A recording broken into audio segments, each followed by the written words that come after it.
Chapter 7. The Hill of the Strange Trenches. There was no denying that it was a beast of a day. Overhead was a sunless sky, muffled in clouds that were heavy with snow, underfoot a black frost, blowing over it a wind that felt as if it would take your skin off. I hate the wind, don't you? When they got down into the plain, they found that this part of the ancient road was much more ruinous than any they had seen. They had to pick their way over great broken stones and between boulders and across rubble, hard going and for sore feet, and however tired they got, it was far too cold for a halt. Sometimes you have to keep moving so you don't freeze, don't you? About 10 o'clock, the first tiny snowflakes came loitering down and settled on Jill's arm. 10 minutes later, they were falling quite thickly. In 20 minutes, the ground was noticeably white, and by the end of about half an hour, a good, steady snowstorm, which looked as if it meant to last all day, was driving in their faces so that they could hardly see. Can you imagine walking into the wind and the snow getting big and you can't see anywhere? And you're trying to make your way through things you can't see. In order to understand what followed, you must keep on remembering how little they could see as they drew near the low hill which separated them from the place where the lighted windows had appeared. They had no general view of it overall. It was a question of seeing the next few paces ahead, and even for that, you had to screw up your eyes. Needless to say, they were not talking. When they reached the foot of the hill, they caught a glimpse of what might be rocks on each side. Squarish rocks, if you looked at them carefully, but no one did. All were more concerned with the ledge right in front of them, which barred their way. It was about 4 feet high. The marshwiggle, with his long legs, had no difficulty jumping onto the top of it, and he helped the others up. It was a nasty, wet business for them, though not for him, because the snow now lay quite deep on the ledge. They then had a swift, stiff climb. Jill fell once up through rough ground about 100 yards and came to a second ledge. There were 4 of those ledges altogether at quite irregular intervals. Walking and not knowing where you're going, that's pretty scary, especially when there's ledges around. As they struggled onto the 4th ledge, there was no mistaking the fact they were now at the top of the flat hill. Up till now, the slope had been the same shelter. Up till now, the slope had given them some shelter. Here, they got the full fury of the wind. For the hill, oddly enough, was quite flat on top, as it had looked from the distance. A great level tableland, which the storm tore across without resistance. In most places, the snow was still hardly lying at all, for the wind kept catching it up off the ground in shears and clouds and hauling it in their faces again and again. And around their feet, the little eddies of snow ran about, as you sometimes see them doing over ice. And indeed, in many places, the surface was almost as smooth as ice. But to make matters worse, it was crossed and crisscrossed with curious banks or dikes, which sometimes dwindled into squares or oblongs. All of these, of course, had to be climbed. They varied from 2 to 5 feet in height and were about a couple of yards thick. On the north side of each bank, the snow already lay in deep drifts, and after each climb, you came down into a drift and got wet. Fighting her way forward, with hood up and head down and numb hands inside her cloak, Jill had glimpses of other odd things on that horrible tableland. Things to her right that looked vaguely like factory chimneys, and on her left, huge cliffs, straighter than any other cliffs ought to be, but she wasn't all that interested and didn't give them a thought. The only thing she thought about were her cold hands, and now her nose and chin and ears and hot baths and beds in Harfang. Suddenly, she slid about 5 feet, and found herself, to her horror, sliding down into a dark, narrow chasm, which seemed that sooner rather than later. It seemed that moment to have appeared in front of her. Half a second later, she had reached the bottom.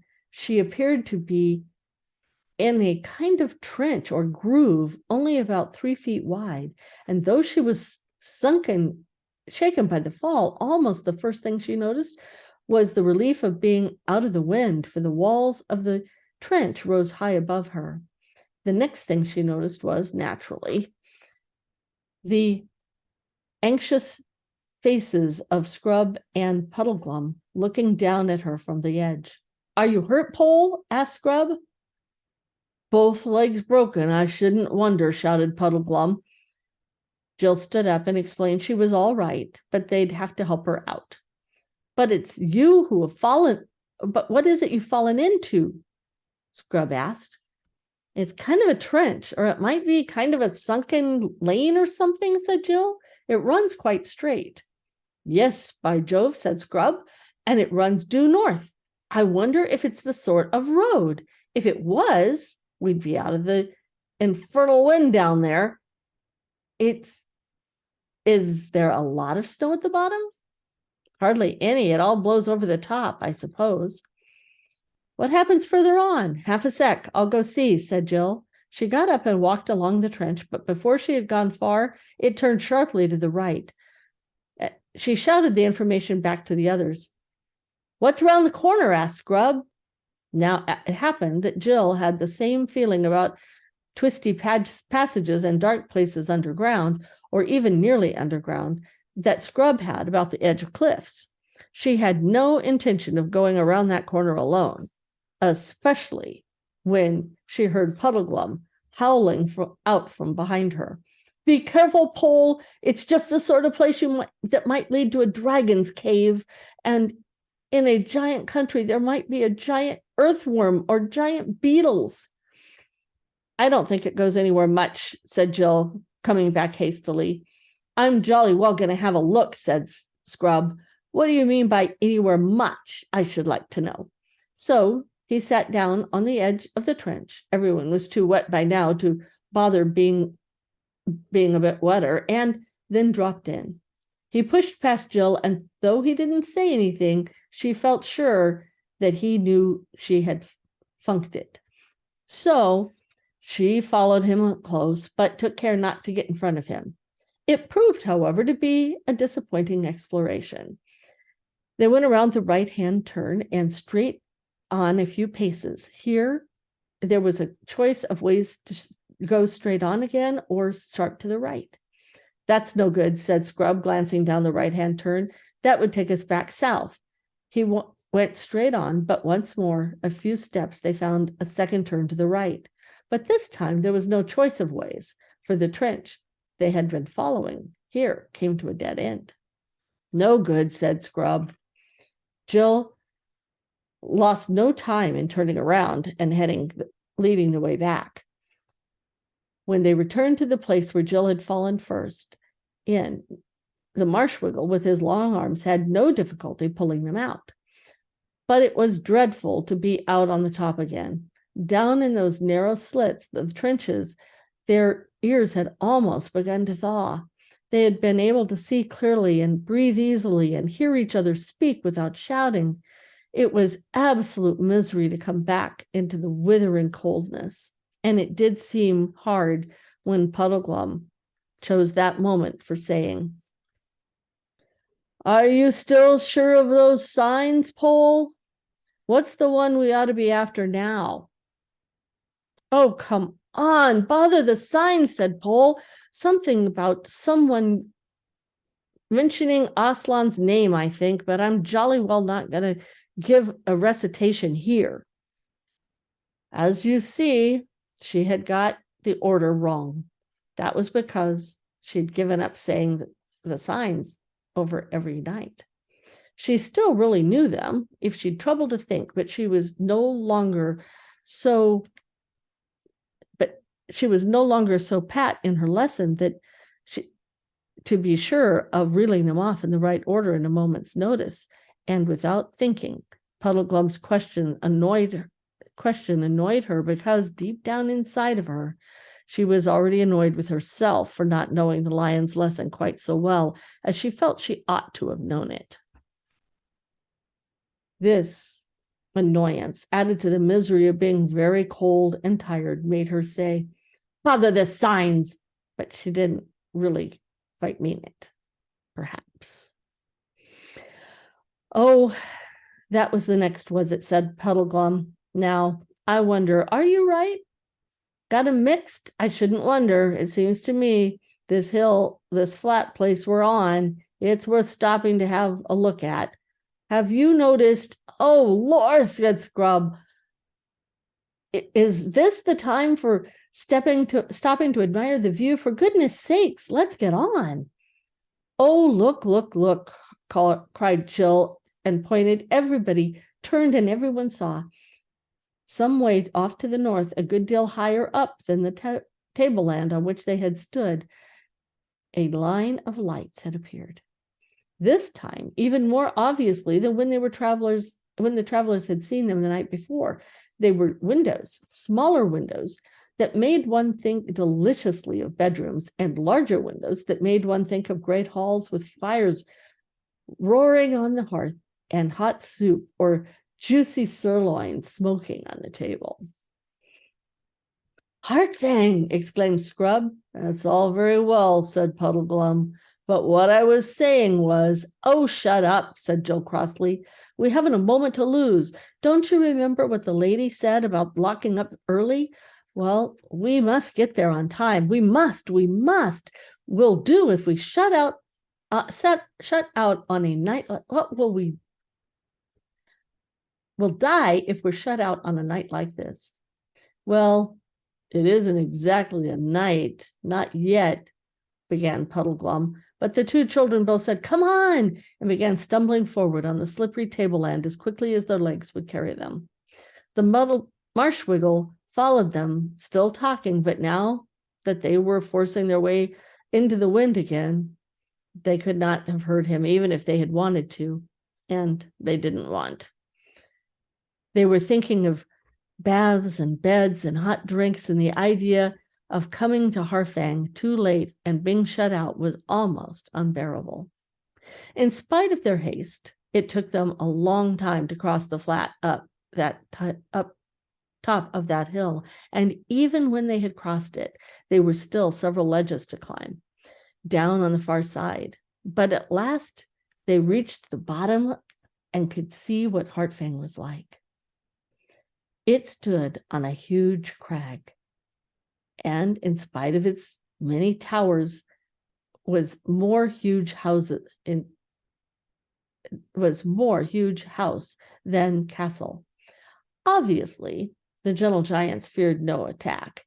There were windows on the outside wall quite close to the ground, a thing no one would have done in a serious fortress.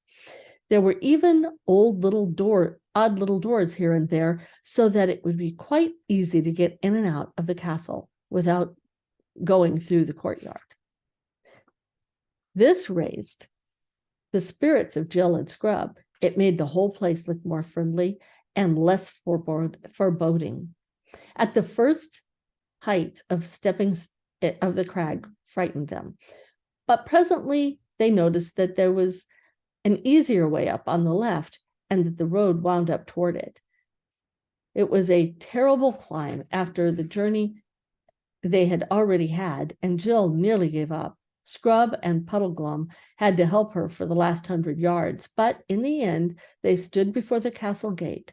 The porticus was up, and the gate was open.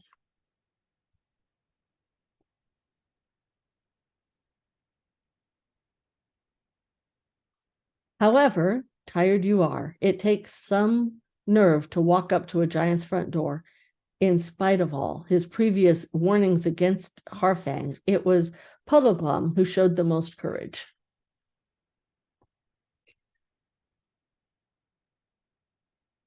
Steady pace now, he said. Don't look frightened, whatever you do.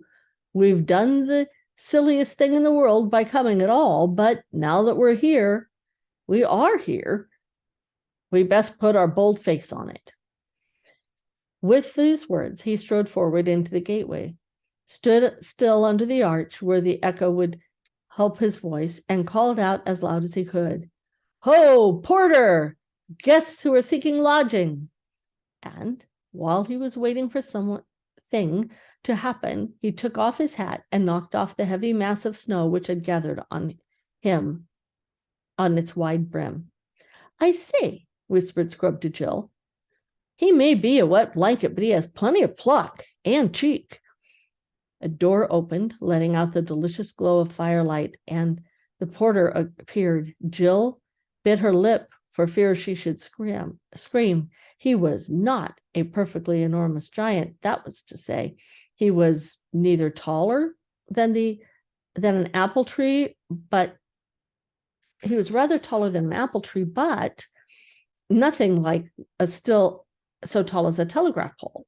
He had a beastly red hair and leather jerkin with metal plates formed all over it so as to make a kind of mail shirt. Here, bare knees, very hairy indeed, and things like putrees on his legs. He stooped down and Googled at Puddleglum. "And what sort of creature do you call yourself?" he said. Jill took her courage in both hands. "Please," she said, shouting up to the giant, "the lady of the green kittle salutes the king of the green giants and has sent us 2 southern children and this marshwiggle, his name's Puddleglum, and your autumn feast, if it's quite convenient, of course," she added. "Oh ho," said the porter. "That's quite a different story. Come in, little people, come in. You best come into the lodge where I'm sending word to His Majesty." He looked at the children with curiosity. "Blue faces," he said. "I don't know why they're that color. Don't care about it myself, but I dare say you look quite nice to one another. Beetles fancy other beetles, they do say." "Our faces are only blue with cold," said Jill. "We're not this color, really." "Then come in and get warm. Come in, little shrimps," said the porter. They followed him into the lodge, and though it was rather terrible as to hear such a big door clang shut behind them, they forgot about it as soon as they saw the thing they had been longing for ever since supper last night. A fire. And such a fire. It looked as if 4 or 5 whole trees were blazing on it, and it was so hot they couldn't go within yards of it, but they all flopped down on the brick floor as near as they could bear the heat and heaved great sighs of relief. "Now, youngsters," said the porter to another giant who had been sitting at the back of the room, staring at the visitors until it looked as if its eyes would start out of its head, "run across with a message to the house." And he repeated what Jill had said to him. The younger giant, after a final stare and a great guffaw, left the room. "Now, Froggy," said the porter to Puddleglum, "you look as if you want some cheering up." He produced a black bottle, very like Puddleglum's own, but about 20 times larger. Let me see," said the porter. "I can't give you a cup or you'll drown yourself. Let me see. The salt cellar will be just the thing. You needn't mention it over at the house. The silver will keep on getting over there, and it's not my fault." The salt cellar was not very like one of ours, being narrower and more upright, and made a good cup for Puddleglum. When the giant sat it down on the floor beside him, the children expected Puddleglum to refuse it, distrusting the gentle giants as he did, but he muttered, "It's rather late to be thinking of precautions now that we're inside and the door shut behind us." Then he sniffed at the liqueur. "Smells all right," he said, "but that's nothing to go by. Better make sure." And he took a sip. "Tastes all right too," he said. Might do that at the first sip. "How does it go on?" And he took a longer sip. "Ah," he said, "but this is the same all the way down."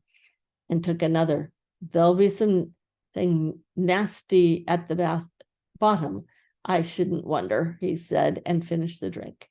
He licked his lips and remarked to the children, "That'll be a test, you see. If I curl up or bust or turn into a lizard or something, then you'll know not to take anything they offer you." But the giant who was too far up to hear the things Puddleglum had been saying under his breath, roared with laughter and said, "Why, Froggy, you're a man. See him put that away." "Not a man, Marshwiggle," replied Puddleglum in a somewhat indistinct voice. "Not Frog either, Marshwiggle." At that moment, the door opened behind them, and the younger giant came out, saying, "They made me go to the throne room at once." The children stood up, but Puddleglum remained sitting and said, "Marshwiggle, Marshwiggle, very respectable Marshwiggle, respect Wiggle." "Show them the way, young'un," said the giant porter. "You better carry Froggy. He's had a drop more than is good for him." "Nothing wrong with me," said Puddleglum. "Not a frog. Nothing frog with me. I'm respect Biggle."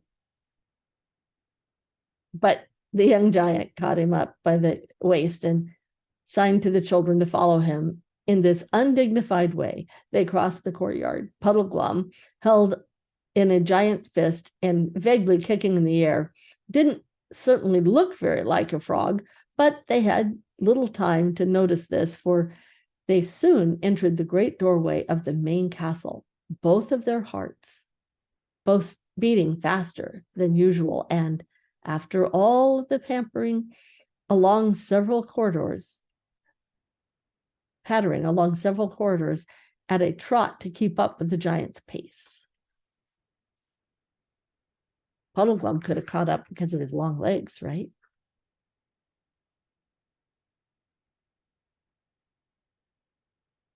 Trying to keep up with the giant's pace, found themselves blinking at the light of an enormous room where lamps glowed and a fire roared on the hearth, and both were reflected from the gilding of roof and cornice. More giants than they could count stood on their left and right, all in magnificent robes, and on 2 thrones at the far end sat 2 huge shapes that appeared to be the king and queen. About 20 feet from them, the thrones, they stopped. Scrub and Jill made an awkward attempt to bow. Girls are not taught how to curtsy at Experiment House. And the young giant carefully put Puddleglum down on the floor, where he collapsed into a sort of a sitting position. With his long limbs, he looked, to tell the truth, uncommonly like a spider. And that's the end of chapter 7.